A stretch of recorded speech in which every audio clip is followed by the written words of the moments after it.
రేవంత్ రెడ్డి మాటలు పని చేత కానోడు ఏ విధంగా మాట్లాడతాడో ఒక చేతగాని ఓడు మాట్లాడే మాటలు లెక్కనే చూస్తాము. పనిమంతుడు పందిరేస్తే కుక్కతో కదలిగి కూలిపోయింది అన్నట్టుగా ఉన్నది ఆయన పాలన, ఆయన మాటలు. అంటే రాష్ట్రం దివాలా తీసింది, ఆగమైపోయింది, నన్ను కోసిన రూపాయి వెళ్ళది నా దగ్గర, యోగిసండి మాటలు మాట్లాడుతుంది కదా. ఇప్పుడు రాష్ట్రం దివాలా తీసింది అనేసి, రాష్ట్రం అప్పుల పాలైంది అనేసి ప్రపంచవ్యాప్తంగా ఇజ్జత్ తీసిండు. నిన్న తెలంగాణ ఇజ్జత్ తీస్తున్నాడు. తెలంగాణ అంటేనే పోరాట పటిమై ఉన్న నేల. తెలంగాణ అంటేనే వాళ్ళు ఏది కావాలనో అది నెరవేర్చుకుంటారు. ఏ విధంగానైనా పాలించడం కూడా తెలంగాణలో లెక్కనే పాలించాలనేసి దేశమే మన వైపు చూసే విధంగా 10 ఏళ్ల పాటు కేసీఆర్ గారు పాలించిండు.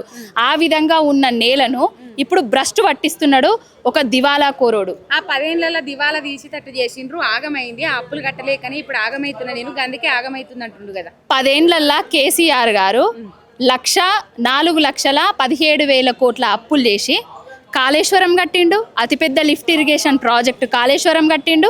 ప్రతి చెర్లకు రిజర్వాయర్లకు నీళ్ళు ఇచ్చిండు. 24 గంటల కరెంట్ ఇచ్చిండు. కరోనా లాంటి కష్ట సమయంలో కూడా రైతు బంధును ఏ రైతుకు ఆపలేదు, రైతు బీమాను ఆపలేదు, ఉచిత కరెంటును ఆపలేదు.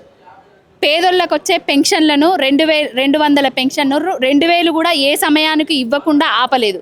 మరి రేవంత్ రెడ్డి అనేటోడు పరిపాలనకెక్కి 16 నెలలల్లా 1,50,000 కోట్ల అప్పులు చేసి ఎవరికి ఇచ్చిండు? గుడి కట్టిండా, బడి కట్టిండా, లేకపోతే 2,000 పెన్షన్ను 4,000 చేసి ఇచ్చిండా? దేనికోసం అప్పులు చేసిండు? కేసీఆర్ గారు ఇటుక వేర్చి అప్పులు కట్టడం కోసం అప్పులు చేసిన అనేది పెద్ద ఫాల్స్ ముచ్చట. అంటే ఆయన వైఫల్యాన్ని కప్పిపుచ్చుకోవడానికే ఇలాంటి మాటలు మాట్లాడుతున్నాడు.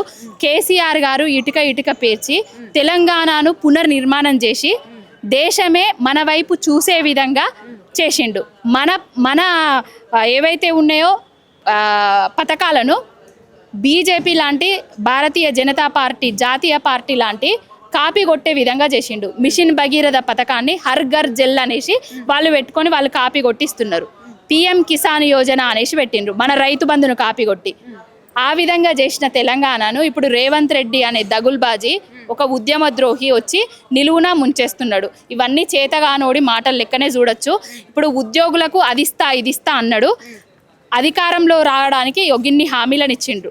ఈ 420 హామీలల్లా ఉద్యోగులున్నారు, యువకులున్నారు, మహిళలున్నారు, అత్తలున్నారు, మామలున్నారు, రైతు కూలీలు ఉన్నారు, కౌలు రైతులున్నారు, రైతులు కూడా ఉన్నారు. కౌలు రైతులకు లేవు ఇంకా 15,000 రూపాయలు ఇచ్చుడు గగనమే అంటున్నారు కదా నిన్న తుమ్మల నాగేశ్వరరావు. ఇప్పుడు మరి ఆ మాట రైతులతోటి ముందు చెప్పాలి కదా.